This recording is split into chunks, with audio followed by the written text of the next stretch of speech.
दोस्तों, कल के वीडियो तक जो प्रीवियस जो भी 2 वीडियो हमने इसके ऊपर देखे, जिसमें लेसन 1 एंड 2 जहाँ पर हमने देखा कि स्लाइड लेआउट एंड डिज़ाइन, फिर शेप फॉर्मेट, पिक्चर इफेक्ट्स, ये सारी चीज़ें हमने देखी। अब जो भी हमने यहाँ पर ऐड किया है उसको एक बार फिनिशिंग देना है और उसके बाद हमने देखना है कि किस तरह से अपना प्रेजेंटेशन जो है वो बहुत बेहतरीन बन जाएगा। हमने चीज़ें ऐड कर ली, पिक्चर्स ऐड कर ली, लेआउट वगैरह सब सिलेक्ट कर लिया, बट फिनिशिंग जो है वो देते टाइम हमें बहुत सावधानी बरतनी चाहिए और वो फिनिशिंग ही आज हमें इस वीडियो में देखनी है कि किस तरह से एनिमेशन, ट्रांजिशन एंड जो फिनिशिंग है आखिरी में वो भी हम इसमें देखेंगे। तो चलो देखते हैं कि ये वीडियो में हम जो ये प्रेजेंटेशन को हमने लास्ट टाइम कुछ कंटेंट्स ऐड किए थे उसको एक बार हम फिर से एक बार अच्छे से देखते हैं कि परफेक्टली ऐड हुए नहीं हुए। अगर नहीं है तो उसको फिनिशिंग देंगे और उसके बाद जो भी कंटेंट्स है उसको एनिमेशन और जो स्लाइड एक के बाद एक चेंज होती है उसके बीच में ट्रांजिशन इफेक्ट्स भी हमें इस वीडियो में डालने हैं। स्टार्ट करते हैं। दोस्तों, यहाँ पर हमने देखा डिज़ाइन, इंसर्ट, होम, ये सारी चीज़ें हमने देखी। ट्रांजिशन, एनिमेशन, 2 चीज़ें हमारी बची है।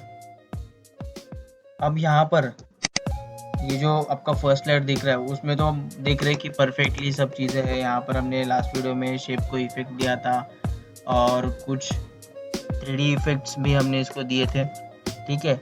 इसके वजह से ये जो शेप है इसके अंदर कोई कंटेंट लिखा है वो दिखने के लिए बहुत खूबसूरत भी दिख रहा है।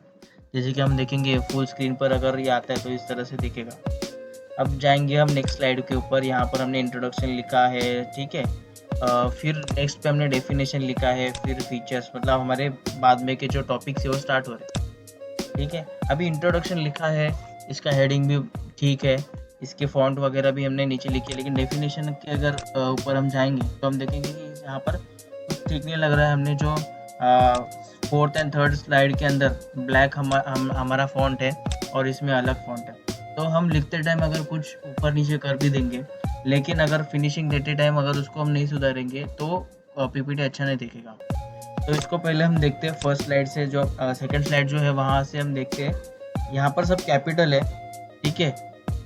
कैपिटल को अगर हमें सब स्मॉल में करना है, हमें पूरा टाइपिंग नहीं करना है, तो यहाँ पर देखो ऑप्शन से सेंटेंस केस, मतलब फर्स्ट जो वर्ड होता है उसका फर्स्ट लेटर कैपिटल होता है, ठीक है। जैसे कि आप देख रहे हो यहाँ पर देखो ये जो पूरा सेंटेंस है यहाँ पर सिर्फ द जो है उसका फर्स्ट लेटर कैपिटल है, बाकी सब स्मॉल है। इसको सेंटेंस केस बोलते हैं। फिर उसके बाद अपर केस मतलब सब कैपिटल और कैपिटलाइज ईच वर्ड, मतलब इसमें का हर एक वर्ड जो है वो कैपिटल हो जाएगा, ठीक है। तो हम सेंटेंस केस रखते हैं क्योंकि यही प्रोफेशनल एक पार्ट है। सेंटेंस केस रखते हैं इसको। इसके अंदर भी जाते हैं, इसको भी थोड़ा सुधरते हैं, सेंटेंस केस ही रखते हैं, ठीक है। यहाँ पर मैंने इसको थोड़ा साइज भी हम बढ़ाएंगे क्योंकि हमारे पास स्पेस बहुत ज़्यादा है, थोड़ी साइज भी इंक्रीज करते हैं, ठीक है। ये है हमारा इंट्रोडक्शन जो बिजनेस कम्युनिकेशन ये वर्ड के बारे में हमें बता रहा है, ठीक है। अब यहाँ पर जाएंगे, आप देख सकते हो कि यहाँ पर थोड़ा गैप्स वगैरह है, ठीक है। उसको भी हमने प्रॉपर करना है। उसको प्रॉपर करने के यहाँ पर तरीके हम देख सकते हैं कि यहाँ पर ये अलाइनमेंट दिए है, ठीक है। अभी यहाँ पर ये फर्स्ट, मतलब ये सब लेफ्ट हैंड साइड में जाएगा, इसको हम करेंगे तो पूरा सेंटर में आएगा। यहाँ पर हमें ऑप्शन है कि या तो हम पूरा सेंटर में रखें या तो पैराग्राफ को फिट करें, ठीक है। ये स्ट्रेच होता है हर एक वर्ड, जैसे कि आप बुक्स में वगैरह देखते हो कि किस तरह से जो वर्ड्स है वो स्ट्रेच होकर जो पैराग्राफ का उसको रूप मिलता है, ठीक है। पहले तो ये कैसा दिख रहा था, थोड़ा ऊपर नीचे है, ठीक है। इसको भी हम थोड़ा आगे बढ़ाते हैं। ये पूरा एक बॉक्स में आता है, इसलिए यहाँ पर हमें एडजस्टमेंट करनी पड़ती है। इसको पैराग्राफ का मैंने यहाँ पर शेप दे दिया, तो आप देख सकते हो कि इसके साइड में परफेक्टली वो कुछ भी आगे पीछे नहीं है, ठीक है। सारी चीज़ें यहाँ पर फिट है। अब मुझे क्या करना है, डेफिनेशन को भी यहाँ पर जितनी भी मैंने सेटिंग की है पूरी की पूरी सेटिंग्स मुझे डेफिनेशन के जो पैराग्राफ है यहाँ पर भी करनी है। तो पूरा करने तक हमें बहुत टाइम लगेगा। इसलिए हम क्या करेंगे, इसको सिर्फ सिलेक्ट करेंगे और यहाँ पर हमें होम के टैब में फॉर्मेट पेंटर का ऑप्शन होता है।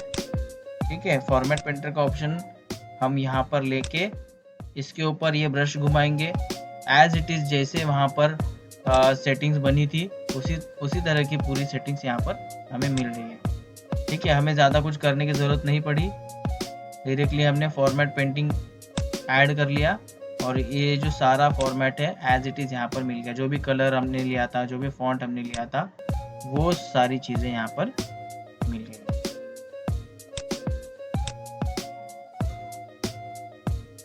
ठीक है, तो ये है हमारा पैराग्राफ। अगर ये ठीक से भी नहीं दिखता है, कभी कभी स्ट्रेच बहुत होता है। ठीक है, इसलिए अगर हमें ये भी नहीं चाहिए तो हम इसको नॉर्मल भी रख सकते हैं। अब दूसरी चीज़ यहाँ पर हमें जो भी हमने कंटेंट लिखा है उसको अब देख सकते हो कि कम्युनिकेशन जो है वर्ड, इसकी नीचे रेड लाइन आई है, मतलब क्या है, स्पेलिंग यहाँ पर कुछ मिस्टेक है, तो हम स्पेलिंग भी मिस्टेक यहाँ पर सुधारेंगे। F7 जो स्पेलिंग एंड ग्रामर के लिए है, तो हमें वो यहाँ पर वो भी पता चलता है कि हमारी स्पेलिंग्स कहाँ पे है। तो ऑटोमेटिकली हमें सजेशन भी यहाँ पर मिल जाता है कि आपकी स्पेलिंग ये थी, सजेशन ये है। चेंज पे अगर क्लिक करेंगे तो स्पेलिंग चेंज हो जाती है। तो हमारे जो जितने भी पैराग्राफ्स थे सबकी स्पेलिंग्स चेक हो गई है।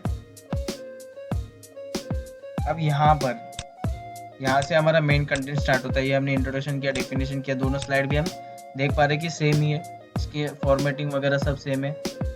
ठीक है, अब यहाँ पर जैसे कि मैंने इंट्रोडक्शन की हेडिंग यहाँ पर ये रखी है, तो मुझे सारे पेजेस को वही रखनी पड़ेगी। ठीक है, तो इसको भी मैं फॉर्मेट पेंटर के ऑप्शन का यूज़ करके हेडिंग को मैं यहाँ पर कॉपी करता हूँ। ठीक है, इसका जो फॉर्मेट था उसको आ गया, लेकिन इफेक्ट्स नहीं आ सकते इसको। इफेक्ट्स के लिए हम फिर से जाएंगे और यहाँ पर जो भी ठीक है, जो भी हमें अच्छा लगे वो यहाँ से हम पिक कर लेंगे। Features of communication. ठीक है, थोड़ी बहुत एडजस्टमेंट करने के बाद हम फिर से यहाँ पर आते हैं। अभी एज अ प्रोफेशनल ये ब्लैक ही रखना है तो हम ब्लैक रख सकते हैं, कलर चेंज करना है तो कलर चेंज भी कर सकते हैं, हमारे ऊपर डिपेंड है। या फिर हमने अगर इसके अंदर रेड रखा है स्टार्टिंग के इसमें, तो यहाँ पर भी सेम कलर हम चेंज ऐड कर सकते हैं।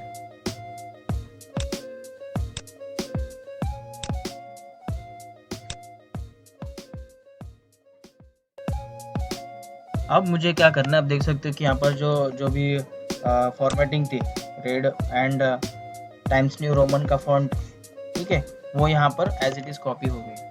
अब मुझे क्या करना है, अभी यहाँ पर जो फीचर्स है, फीचर्स के बाद और भी स्लाइड्स आएंगी। ठीक है, अगर हम कहीं पर भी कुछ भी प्रेजेंटेशन देते हैं तो स्लाइड रहती है। अब नेक्स्ट स्लाइड के अंदर मुझे सेम करना है। अभी यहाँ पर जो भी फॉर्मेटिंग थी ना, मुझे एज इट इज़ करनी है, मुझे कोई भी चेंजेस नहीं करना है। तो मेरे पास बहुत अच्छी यहाँ पर ट्रिक है। ये ट्रिक आपको कहीं पर नहीं मिलेगी। जैसे कि यहाँ पर ये स्लाइड है, ठीक है, ये स्लाइड में जहाँ पर जो ये फॉन्ट है, ये पॉइंट्स है, उसके अंदर भी जो भी फॉन्ट मैंने ऐड किए हैं, मुझे सारे स्लाइड्स में चाहिए।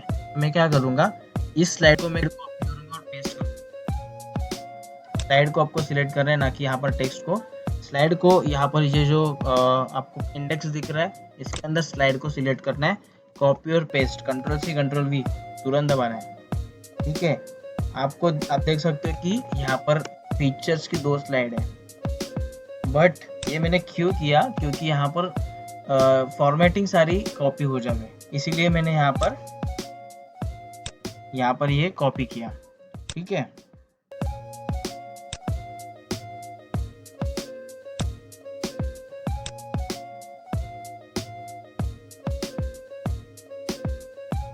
अभी यहाँ पर है फीचर्स। मेरा नेक्स्ट पॉइंट, अगर फॉर एग्जांपल यहाँ पर मैंने कंटेंट्स कुछ ऑलरेडी सेव करके रखे थे, तो यहीं से हम ले लेते हैं।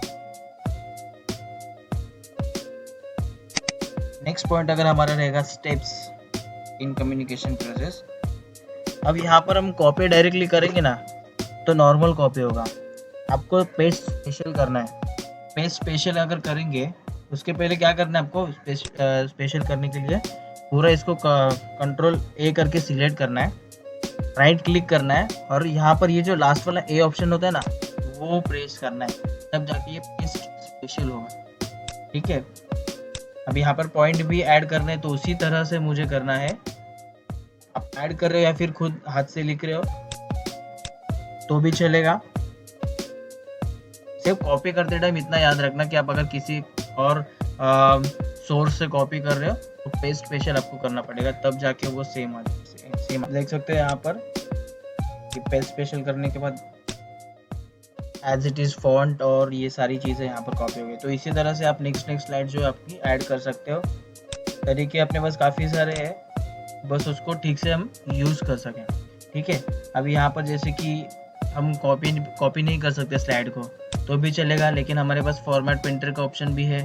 फॉर्मेट प्रिंटर का ऑप्शन में सिर्फ जो फॉन्ट साइज़ है और फॉन्ट कलर है, ठीक है, और जो फॉन्ट है वही कॉपी होता है। बट आप जो इफेक्ट फॉर्मेट में जाके आप डालते हो वो सिर्फ कॉपी नहीं होगा, आपको वो फिर से जाके मैनुअली डालना पड़ेगा। ठीक है, इसीलिए हमने स्लाइड को कॉपी पेस्ट किया और फिर पेस्ट स्पेशल किया। ठीक है, ये हमारे 5 स्लाइड्स हो गई है। अभी इन स्लाइड्स को हम क्या करेंगे, ट्रांजिशन एंड एनिमेशन इफेक्ट देख के देखते हैं। आप देख सकते हो कि यहाँ पर मैंने स्लाइड शो चालू किया और नॉर्मल से सारे स्लाइड एक के बाद एक मूव हो रहे हैं, बट इसको और खूबसूरत बनाना है तो मेरे पास ट्रांजिशन इफेक्ट्स भी है। ठीक है, फॉर एग्जांपल मैंने ये ले लिया। ये स्लाइड के बाद जब सेकंड स्लाइड आएगी तो इस तरह से इफेक्ट बनेंगे, फिर यहाँ पर ये बनेगा। हर एक स्लाइड को हम अलग अलग इफेक्ट दे सकते हैं। ठीक है, या फिर मैंने यहाँ पर क्लिक किया और अप्लाई टू ऑल किया। फॉर एग्जांपल मैंने यहाँ पर ये दे रहा हूँ इफेक्ट और मैंने अप्लाई टू ऑल कर दिया तो ये पूरी स्लाइड को लग जाएगा। ठीक है, देख सकते हो आपकी सारी स्लाइड्स को सेम इफेक्ट है। ठीक है, जितने भी स्लाइड्स आएंगे वो सेम इफेक्ट में ही आएंगे। तो उसको आपको हर एक स्लाइड को अलग अलग करना है तो आप यहाँ से कर सकते हैं, जैसे कि मैंने इसको ये दिया। ठीक है,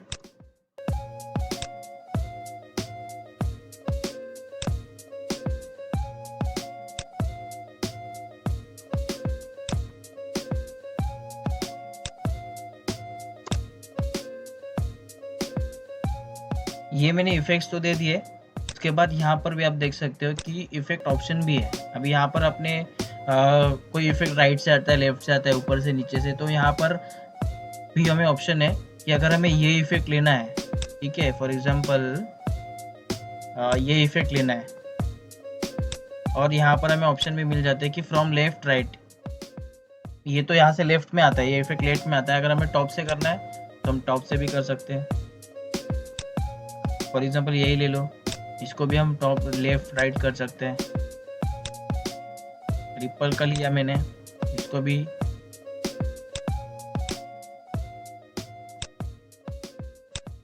भी ऑप्शन मिल जाते हैं। सेंटर में से वो बबल्स आने चाहिए, लेफ्ट में, राइट में, कहाँ पर। ठीक है, तो इस तरह से ये हमें ऑप्शन मिल जाते हैं। उसके बाद ड्यूरेशन यहाँ पर 1.5 आप देख रहे हो, ये सेकंड्स है। ये जो इफेक्ट है वो कितने सेकंड के लिए होना चाहिए वो भी ड्यूरेशन यहाँ पर हम देख सकते हैं। अब ये जो लास्ट वाला जो इफेक्ट आप देख रहे हो ना, ये श्रेड, उसका ड्यूरेशन आप देख सकते हो कि 3 सेकेंड्स है। 3 सेकेंड्स मतलब अगर ज़्यादा आपको लग रहा है तो आप कम कर सकते हो। ठीक है, इसको 1.5 सेकेंड रख दिया तो क्या हो जाएगा, सिर्फ ये हो जाएगा कि वो इफेक्ट जो है वो बहुत फास्ट हो जाएगा। देखो इस तरह से वो फास्ट हो गया। अगर मैं इसका टाइम ज़्यादा रखता हूँ, ठीक है, बहुत स्लो होगा। पूरा उसने 4.25 सेकेंड उसने ले लिया। ठीक है, तो इस तरह से हम ड्यूरेशन अपना, अगर स्लाइड शो बहुत बड़ा है और टाइम कम है तो हम वो भी कर सकते हैं। उसके बाद ऑन माउस क्लिक या फिर टाइमिंग।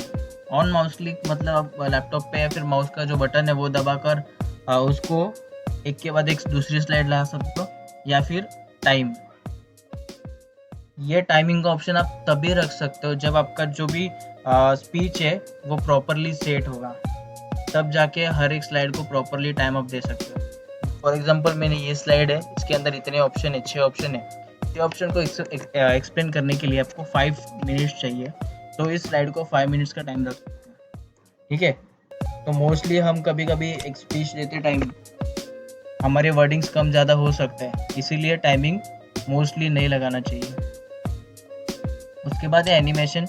ये बहुत स्वीट सा यहाँ पर ट्रांजिशन इफेक्ट देते हैं इसके अंदर। जो भी कंटेंट्स हमने ऐड किए उसको बहुत खूबसूरत बनाते हैं। ठीक है, अलग अलग ऑप्शन है यहाँ पर।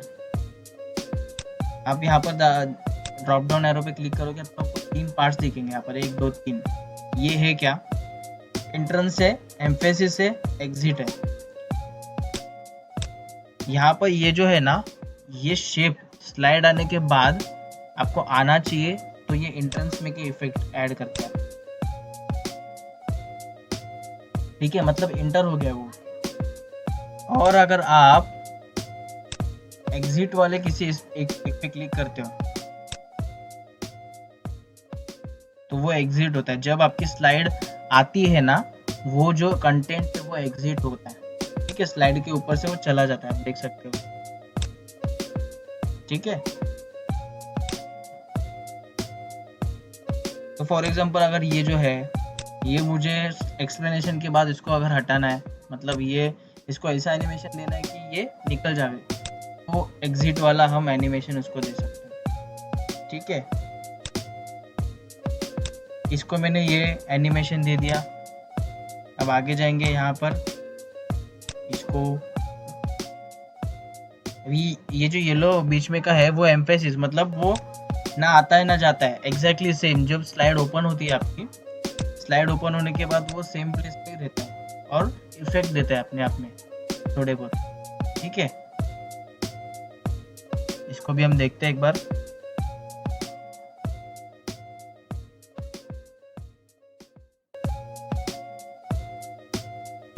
देखो इंट्रोडक्शन का जो था वो फिर से आप देखो, सिर्फ इसमें से ऑन दी स्पॉट कुछ इफेक्ट आ गए। ठीक है, अगर मैं इसको कुछ इफेक्ट दे देता हूँ, इसको भी देता हूँ और उसके बाद मैं इसको इफेक्ट दे देता हूँ।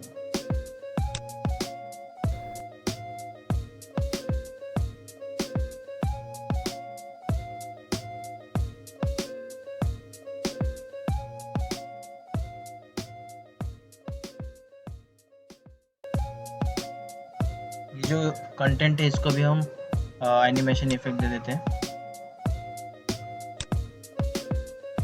ठीक है, इसको एनिमेशन इफेक्ट दे दिया, बट होता क्या है आप देख सकते हो कि यहाँ पर मैंने बस प्रीव्यू कर दिया। इसको प्रीव्यू करते हैं। ठीक है, ये सारे पॉइंट्स जो है ना एक साथ आ गए, क्योंकि ये एक टेक्स्ट बॉक्स में थे। ठीक है, ये पूरा एक टेक्स्ट बॉक्स है ना, इसके अंदर ये सारे पॉइंट्स थे, इसीलिए मैंने जब इसको इफेक्ट दिया तो ये एक साथ आ गया। अगर आपको एक के बाद एक पॉइंट आना है तो आप इसको एक एक इफेक्ट दे सकते हो।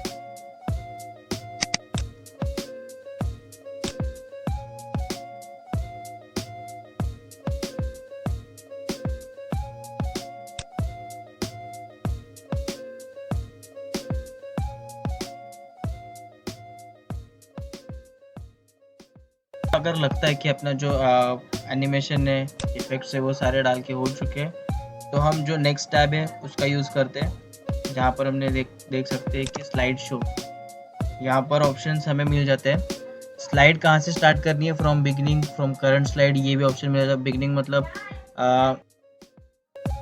एज यूजुअल अगर हम F5 दबाएंगे, जो फंक्शन की अपनी F5 है वो अगर दबाएंगे तो स्टार्टिंग से ही जो बिगिनिंग स्लाइड है, फर्स्ट स्लाइड, वहीं से अपना स्लाइड शो स्टार्ट होता है। बट अगर मुझे ऐसा लगता है कि मैं डेफिनेशन से स्टार्ट करूँ, तो यहाँ पर आपको क्लिक करके फ्रॉम करंट स्लाइड ये ऐड करना है यहाँ पर। ठीक है, उसके बाद setup slide show, hide slide, ये सारे ऑप्शन हमें मिल जाते हैं। सेटअप स्लाइड शो मतलब जब आप प्रेजेंटेशन देते होगे उस टाइम आपको अगर वो पॉइंटर पेन का अगर आप यूज़ कर रहे हो तो उसका कलर कौन सा होना चाहिए, वो उसका ऑप्शन होना चाहिए नहीं होना चाहिए। अब देख सकते हो कि यहाँ पर अगर मैं माउस घुमा रहा हूँ तो यहाँ पर येलो कलर का एक पॉइंटर आ रहा है, तो उस तरह से आपको स्लाइड पे चाहिए नहीं चाहिए, बट वो पॉइंटर पेन भी आपके पास होना ज़रूरी है, तब जाके ये ऑप्शन आपको यूज़ होगा। हाइड स्लाइड, यहाँ पर हाइड स्लाइड का ऑप्शन मिल जाता है। अगर कोई स्लाइड हमें हाइड करनी है प्रेजेंटेशन के वक्त, डेफिनेशन अगर हमें नहीं बताना है तो इसकी स्लाइड हम हाइड कर सकते, ये हाइड स्लाइड का ऑप्शन आता है। अब प्रेजेंटेशन के वक्त ये जो थर्ड स्लाइड है ये आएगी नहीं, जब आपने ये हाइड स्लाइड के ऊपर क्लिक किया, उसको फिर से अनहाइड करना है तो आप फिर से इस पर क्लिक कर सकते हो। फिर रिहर्स टाइमिंग, रिहर्स टाइमिंग मतलब जैसे कि प्रेजेंटेशन के वक्त आप यहाँ पर देख सकते हो कि ऊपर टाइमिंग आपको दिख रहा है, ठीक है। यहाँ पर रिकॉर्डिंग कुछ नहीं हो रहा है, बट यहाँ पर टाइमिंग का ये जो पैन है ना वो एक कॉर्नर में आता है कि आपका स्लाइड शो इतने टाइम का हो रहा है। मतलब स्लाइड प्रेजेंटेशन देने से पहले आप जब प्रैक्टिस करते हो तो ये आपको काम आएगा। अब हम अपना स्लाइड शो है वो प्ले करके एक बार देखते हैं। तो इस तरह से ये स्लाइड शो ऑन हो चुका है।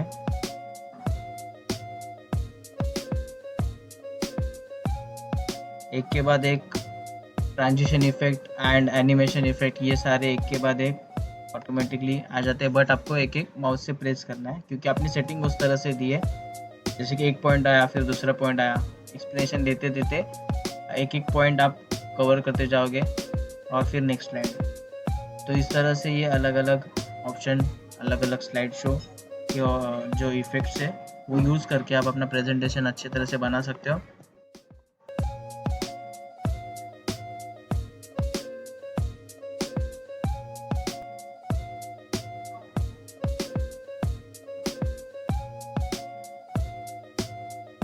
अब स्लाइड शो के अंदर एक नया फीचर भी है, मतलब वो नया नहीं है बट काफ़ी लोगों को पता नहीं है, ठीक है। बैकग्राउंड में म्यूजिक एंड वीडियोस भी ऐड कर सकते हैं, ठीक है। तो वो भी ऑप्शन हम यूज़ करेंगे अपने नेक्स्ट वीडियो में, तो चैनल के साथ बने रहिए और नेक्स्ट वीडियो का इंतज़ार कीजिए। हम उसमें ये सीखेंगे कि किस तरह से म्यूज़िक ऐड कर सकते हैं, जो ऑडियो है वो ऐड कर सकते हैं, और जो ऑडियो है वो एक ही स्लाइड पे ना रहते हुए सारे स्लाइड पे आवे एक साथ, वो भी सेटिंग किस तरह से हमें करनी है ये भी हम सीखेंगे। तो चैनल के साथ बने रहिए, लाइक शेयर सब्सक्राइब ज़रूर कीजिएगा। Thank you so much, have a nice day.